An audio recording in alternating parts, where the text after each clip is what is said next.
Me and my ഷോക്കേസിന്റെ പുതിയൊരു വീഡിയോയിലേക്ക് സ്വാഗതം. അപ്പോൾ സത്യത്തിൽ ഞാൻ ഇന്നൊരു വീഡിയോ എടുക്കാനുള്ള മൂഡിലൊന്നും അല്ല, ജസ്റ്റ് ഡ്യൂട്ടി കഴിഞ്ഞ് വന്നതേ ഉള്ളൂ. ചെറിയൊരു കാര്യം ഞാൻ കണ്ടു, വളരെ യൂസ്ഫുൾ ആയിട്ടുള്ള. അപ്പോൾ അത് ഞാൻ വിചാരിച്ചു നിങ്ങൾക്ക് കൂടെ ഷെയർ ചെയ്തേക്കാം, നിങ്ങൾക്ക് ഇത് പലപ്പോഴും യൂസ്ഫുൾ ആയിരിക്കും എന്ന് ഞാൻ വിചാരിച്ചു. അപ്പോൾ ഞാൻ കണ്ട കാര്യം എന്താണെന്ന് ഞാനിവിടെ ഫോട്ടോയിൽ കാണിക്കാം. ഇത് കണ്ടോ? അപ്പം ഇവിടെ എൻ്റെ മൂത്ത മോള് എൻ്റെ ഇളയ മോൾക്ക് ബാൻഡേജ് കെട്ടിക്കൊടുത്ത പിക്ചറാണ് ഈ കാണിക്കുന്നത്. സത്യത്തിൽ ഇങ്ങനെയല്ല ബാൻഡേജ് കെട്ടേണ്ടത്. അപ്പം ഞാനും വിചാരിച്ചു, നമ്മുടെ വീടുകളിൽ നമ്മൾ പ്രായമായവർക്ക് ചിലപ്പം കാല ബാൻഡേജ് കെട്ടി കൊടുക്കും. അതുപോലെ ഹോസ്പിറ്റലൊക്കെ ചെല്ലുമ്പം വല്ല ഡ്രസ്സിംഗ് ഒക്കെ കഴിഞ്ഞ് അല്ലെങ്കിൽ നീരൊക്കെ വെച്ച് കഴിയുമ്പം അവർ ബാൻഡേജ് കെട്ടി തന്നു വിടാറുണ്ട്. വീട്ടിൽ വന്നു കഴിയുമ്പോൾ ഇത് അഴിച്ചിട്ട് നമ്മൾ പലപ്പോഴും തിരിച്ചു കെട്ടും. അപ്പം അത് പ്രോപ്പറായിട്ട് നമ്മൾ ചെയ്തില്ലെങ്കിൽ അത് ഗുണത്തേക്കായാലും ദോഷം ചെയ്യും. അപ്പം ഞാൻ വിചാരിച്ചു ഇത് എങ്ങനെയാണ് പ്രോപ്പറായിട്ട് ഇത് ചെയ്യേണ്ടത് എന്ന് ഞാൻ നിങ്ങൾക്ക് കൂടെ കാണിച്ചു തരാമെന്ന് വിചാരിച്ചു. ഓക്കെ, അപ്പം ഞാൻ നിങ്ങളെ ഇത് എങ്ങനെയാണ് പ്രോപ്പറായിട്ട് ബാൻഡേജ് ചെയ്യേണ്ടതെന്ന് കാണിച്ചു തരാം.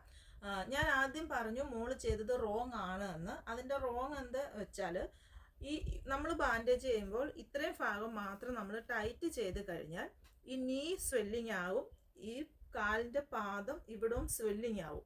നമ്മളത് ഒരിക്കലും അങ്ങനെ ചെയ്യാൻ പാടില്ല.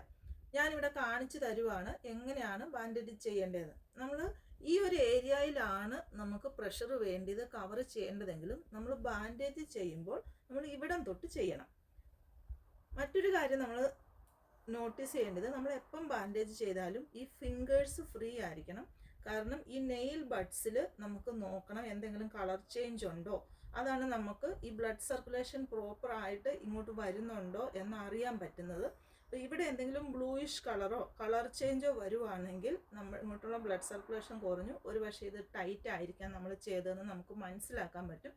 അതേപോലെ ഈ വിരലുകൾ എപ്പോഴും ഇത് അനക്കണം, നമ്മൾ പറയണം. ഇപ്പം പ്രായമായവരാണെങ്കിൽ കൊച്ചു കുട്ടികളാണെങ്കിൽ നമ്മൾ അവരോട് പറഞ്ഞു കൊടുക്കണം, നിങ്ങൾ ഈ വിരലുകൾ ഇങ്ങനെ മൂവ് ചെയ്യാൻ നമ്മൾ പറഞ്ഞു കൊടുക്കണം.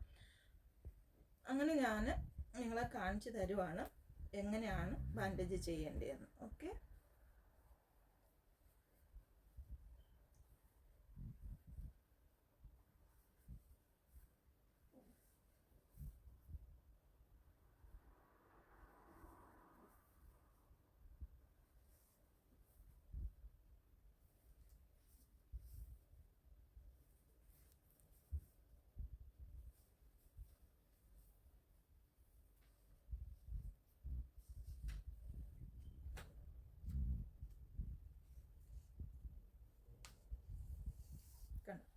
ഇങ്ങനെയാണ് നമ്മൾ ബാൻഡേജ് ചെയ്യേണ്ടത്.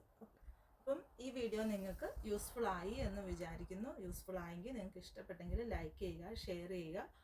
ഇങ്ങനെയുള്ള യൂസ്ഫുൾ ആയിട്ടുള്ള വീഡിയോസ് കിട്ടാൻ വേണ്ടി നോട്ടിഫിക്കേഷൻ ഓൺ ആക്കുക. Stay tune. Thank you.